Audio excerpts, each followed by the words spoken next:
Welcome to WWE Attitude Years 2000, where Triple H buried everyone, The Rock roasted everything, and Vince McMahon was out here beefing with his kids.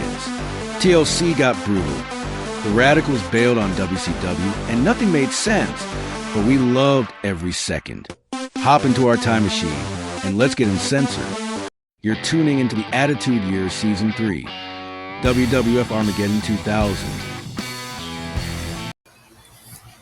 Hello, everybody, and you are checking out the Uncensored Pro Wrestling Podcast. I am your host, the Hot Commodity NC. As you would say, hello, everybody. And there is my own Hot Commodity, Aunt B. That's me. And today we are covering the Attitude Years Season 3.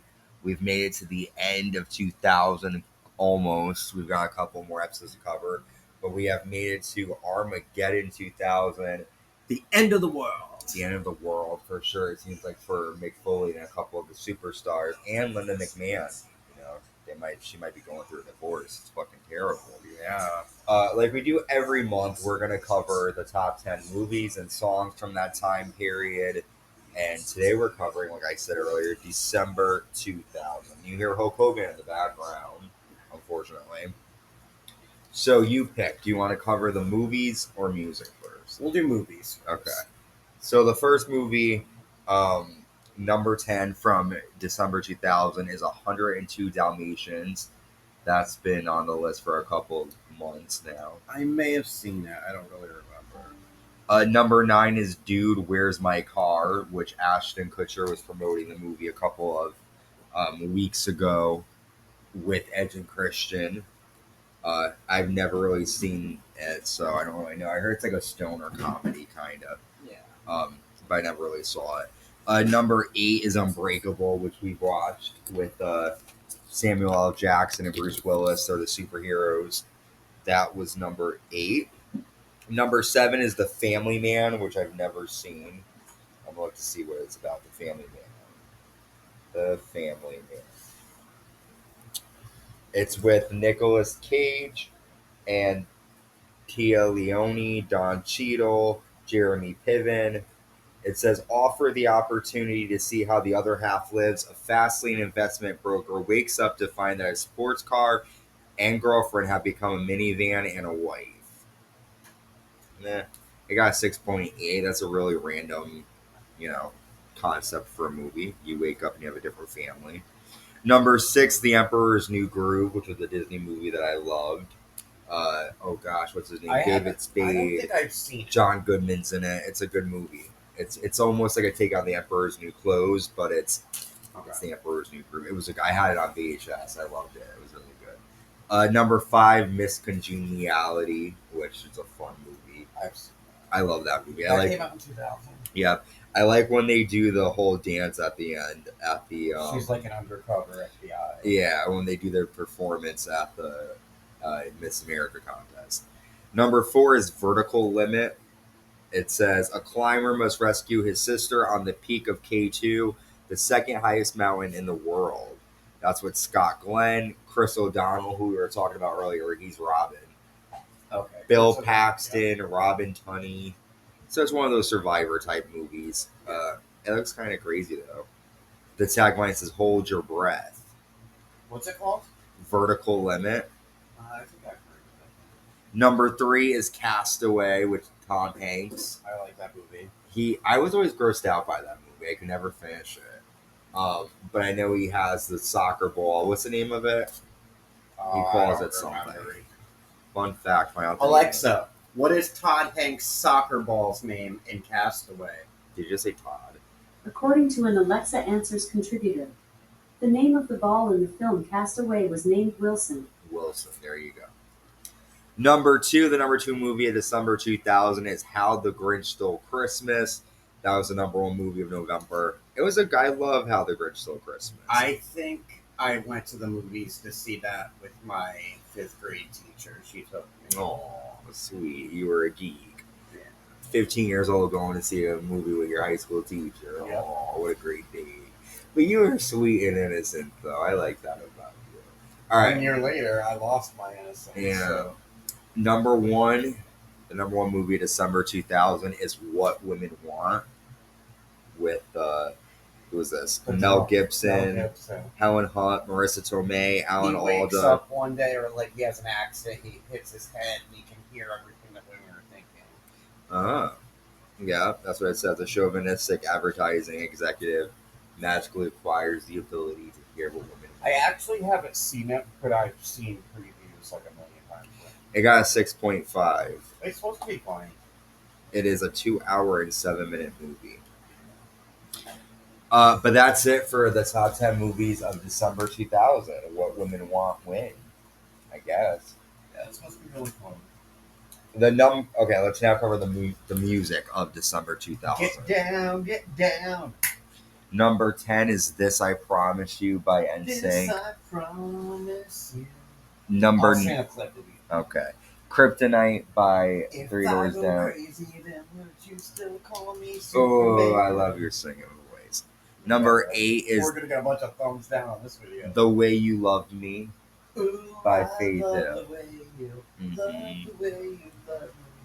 Number 7 is Gotta Tell You by Samantha Mumba. I don't know that. Don't want to love you if you don't love me. That's it. Okay. Number 6 Sis. Number 6 is Miss I'm Jackson. sorry, Miss Outcast. Jackson. I am for real. Number 5, He Loves You Not by Dream. He loves me. He Mm. loves me now. Ooh, you know all the song. Number 4, With Arms Wide Open by Creed. With arms wide open. That's a good I song. love that song. Number 3, Case of the X by Maya. What you gonna do? You can't say no. And feel like Oh, you were a freshman. Number 2, It Wasn't Me by Shaggy. it wasn't me. You saw me on the counter. It wasn't me. I saw him at concert. I like Shaggy. He opened for Backstreet Boys. I like Shaggy. And the number one song of December 2000 is Independent Women Part 1 by Destiny Child. Throw your hands up at me. So that's the climate of December 2000. I looked up important moments, like some moments Madonna got married to Guy Ritchie. I just saw the documentary. She did a documentary where she went on tour with Guy Ritchie, and I watched the documentary like you were at work like a couple weeks ago. It was pretty good. Also, they finally decided, they did the recount, and President Bush got elected. He will become president in January. He was terrible. Now that Donald Trump is so bad, everybody forgets. Well, Bush was bad. I remember. Well, let's cover the actual show what everyone came here for. WWF Armageddon 2000, live in Birmingham, Alabama. Lord, I'm coming home to you. Vince McMahon arrives backstage in a limo, and he is content. Well, not content. He is set on stopping this Hell in a Cell match from happening. We have our opening match, intergender elimination match. Lita and the Hardy Boys against the Radicalz with Terry. And this all comes because Lita didn't want to date Dean Malenko. Jeff Hardy dives onto Dean and Eddie Guerrero on the floor. Lita lands a twist of fate to Eddie. Jeff lands a swanton bomb, and Eddie Guerrero is gone. Perry Saturn hits a Death Valley driver to Jeff, and Jeff then gets eliminated. Matt hits Perry with a twist of fate, then Perry Saturn is gone. Terry slaps Matt, and then Lita spears Terry in the ring. Fuck her. Dean rolls up Matt, and Matt Hardy is gone. So now it's down to Lita and Dean Malenko. Lita lands a moonsault for a 2 count. Dean hits a superplex, goes to pin Lita, but picks her up off the mat. He lands a backbreaker and applies a Texas Cloverleaf. And Dean Malenko from the Radicalz gets the win. Lita taps out. She should have fucked Dean. I guess so. All this could have been avoided. I laugh because like I like Terry like as a person, and she I watched an interview with her, and she talks about how when she was involved in a match, it was so like a dance, like they couldn't do anything other because she had to memorize everything. Mm-hmm. What do you think of Lita though and Dean Malenko, this intergender stuff? It was all right. It was pretty cool to see once in a while. Do I think Lita versus Dean Malenko was the fairest fight? No. But, Chyna versus... Lita held her own. Yeah, she did. She did. Moving on, European champion William Regal take defense against Hardcore Holly here. Holly lands a back suplex for a 2 count. Regal hits a powerbomb, applies the Regal stretch, but Holly gets to the ropes. And then Raven shows up from out of nowhere and DDTs Hardcore Holly, allowing William Regal to get the victory. What the fuck is going on with Raven, man? Why is he helping William Regal here? It doesn't seem like a fit. Yeah. And what's his issue with Hardcore Holly? Like, they didn't have any issue prior to this, so. Yeah, I thought it was very random, too. This is a filler match. Nobody really seemed to care. Moving on, Chyna taking on Val Venis with women's champion Ivory in Val's corner. Chyna attacks Val on the ramp and lands a DDT for a 2 count. Ivory attacks Chyna on the floor. Val hits a double underhook suplex for a 2. Ivory trips Chyna, then Chyna chases Ivory around the ring, and then that distraction allows Val to the fisherman suplex. Val Venis gets the win. After, though, Chyna grabs Ivory, but Val lays out Chyna with a spinning powerbomb. What the fuck, man? That witch Ivory again getting involved. Chyna needs to fuck her up. Yeah, I feel like maybe Val Venis is one of the few people who would fight Chyna because they seem to put them against each other a lot. Yeah, they did. I don't know. I just think it was a okay match, but when you're looking, at this, it's not. And they didn't really have a huge backstory at this point, so I don't really know why it was on a pay-per-view. Vince McMahon, Pat Patterson, and Joe Briscoe come out. Vince says, I meant every word I said on SmackDown. I will not apologize for one remark. I give you all my life. My concern for the wrestlers has been rebuked by Mick Foley. Tonight, I came here with my heart in my hand. I come to you as a concerned humanitarian. I would ask for you to join me in preventing Mick Foley from having Hell in a Cell tonight.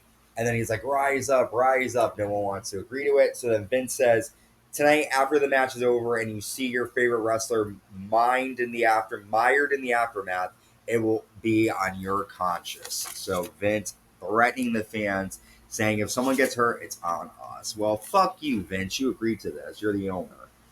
We have a last man standing match next, Kane versus Chris Jericho. The 2 men fight backstage. Kane rams Jericho into the ring post and hits a power slam on the floor. Kane then slams Jericho into the ring steps and hits a side slam, and then connects with a flying clothesline and a choke slam. Jericho hits Kane with a chair shot to the head. Jericho then lands a missile drop kick and puts a chair on top of Kane and lands a lion salt. Kane military press slams Jericho to the floor. They fight on the stage, and Jericho bulldogs Kane through a table, and then Jericho drops a huge pile of barrels from the set on top of Kane to the floor. Kane does not get up from this. Chris Jericho gets the win. And you did not like this rivalry. So what were your thoughts on this last man standing match? I kind of thought that Jericho was going to win, just because, they're building him up, and Kane is a good person to prove yourself against. So I thought that Jericho did kind of need this. It wouldn't have done any good for Kane, and it would have made Jericho look weak. So yeah, I'm hoping that this rivalry is over now. But as a kid, I really liked the stunt with the barrels falling on top of Kane. I thought it was cool. Yeah, it was. WWF Tag Team Champions, the Right to Censor with Steven Richards, are defending against the Dudley Boyz, Road Dogg and K-Kwik, and Edge and Christian in a 4 corners tag team match. Road Dogg and K-Kwik hit a double hip toss to Edge. Steven Richards super kicks to Road Dogg on the floor. The Dudleys ram a table into RTC's face. The Dudley Boyz hit a 3D to the RTC. Both members, Bull Buchanan and the Good Father. Steven that DDT's Devon Dudley on the floor, and Edge spares Bubba Ray. And we have new tag team champions in Edge and Christian, who have been champions many times now at this point. But what did you think of them regaining the titles and the match itself? I thought it was a little too soon. I would have liked to see other tag team champions right now. But Edge and Christian are entertaining, and they always put on good matches. So, it's not the worst thing that could happen. Yeah, pretty basic stuff here. Intercontinental Champion Billy Gunn defends against Chris Benoit. Billy Gunn tosses Benoit into the ring post, and Benoit attacks Billy's leg, lands a low drop kick. Benoit applies a figure 4 and lands 3 German suplexes but misses a flying headbutt. Billy goes to lift up Benoit but drops him. Billy hits a jackhammer and a famouser for a 2, and then Benoit is able to apply the crossface. Billy Gunn taps out. Chris Benoit is the new Intercontinental Champion. What are your thoughts on that? You kind of knew that was going to happen. Yeah. I'm really sorry. My boss texted me. I lost my train of thought for a minute. What was it? Benoit becoming the new Intercontinental Champion. Benoit. Yeah, I totally thought that Benoit was going to get it. Billy Gunn seemed like a transitional or like a filler champion for a while. And I didn't think unfortunately, he was going to keep it long, which is a shame because Billy Gunn's a good wrestler and he should have had it a while. And Benoit, it's like, he was just going for the World Championship like a couple months ago. Like, I feel like this is kind of like playing him down to a mid-card now. Whereas Billy Gunn, it would have kind of got him up from a mid-card. So I don't think it was the right choice, to be honest. Okay. Women's champion Ivory defends against Trish Stratus and Molly Holly, and this is like the quickest match I've ever seen. Molly hits a double drop kick and then a flying double crossbody for a 2. Molly hits Trish with a sit-out powerbomb, but then Ivory tosses Molly to the floor and pins Trish. Ivory retains the Women's Championship, that bitch. Afterwards, though, TNA get in Molly's face until the APA return and fuck up TNA. They're going to get back their, what is that, like their office, I guess you could say. But what'd you think of the return of APA here? It's been a long time coming. I've been saying every week I've been waiting for them to come back. I hope that we have like a good, like, they need to have like a no-hold bar or cage match or something because, Farouk and Bradshaw are like big guys and they're powerhouses. And, I mean, they make it out to A-Train and Test Stars, so I want to see them really, like, go at it, Well, we're going to see people going at it in our main event, a 6-man Hell in a Cell match for the WWF title. The champion Kurt Angle defends against Triple H, Rikishi, The Undertaker, The Rock, and Stone Cold Steve Austin. All 6-men brawl to start the match. Vince McMahon comes down early on with a mulch truck, and he's trying to bring the cell down, but Mick Foley and the security guards stop him from doing so. Austin catapults Triple H into a car windshield that's on the set. Triple H then pedigrees The Rock on the hood of the car. All 6 men climb the top of the cell, and this is a crazy moment. Undertaker chokeslams the cell. Rikishi lands on the mulch truck. Austin hits a stunner to The Rock, but Triple H hits a neck breaker to Austin, and Kurt Angle gets a pin on The Rock to retain the championship. After the match, Stone Cold Steve Austin hits Kurt Angle with a stunner. But what's something important is from this match is that Austin prevented from Rock winning that title with the stunner, but Angle retains. I thought this was a good Hell in a Cell match. As a kid, I loved it because everything was crazy moments, them all climbing the top of the cell. I thought this was like one of the best main events we've had in a while. Mm-hmm. It was crazy. All the best guys were in it. I thought it was really good. I get like why Kurt Angle retained, but I thought it would have been nice to see a new champion for a little while. And it kind of would have went with the storyline because Kurt Angle's kind of like, he's kind of a pussy and like he's not really like the bravest, most stand-up guy. So for him to like lose the belt and kind of get it back, I feel like that's kind of like him. But it proved that he can hang with the big dogs. So hang with the big dogs. Well, this is a good pay-per-view. I remember as a kid, I really loved the main event. I was really excited for it. Blood everywhere. I do think that because they had all of the main wrestlers in that main event, the card kind of lacked because all the other matches kind of sucked. But good main event. I feel like the attitude moment from this show was the Taker choke slamming Rikishi off the top of the cell, in my opinion. What about you? That and Jericho and Kane. Yeah, the last man standing. Well, we've covered all of this pay-per-view. We are almost done with the year 2000. We're going to have a retrospective look back at into 2001, into season 4 of the Attitude Years. So good pay-per-view to end 2000 and end it on a high note. And I'm looking forward to see what's going to happen as we end the year. To find out, make sure you subscribe, like, and hit that notification bell. Until next time, stay safe and stay uncensored.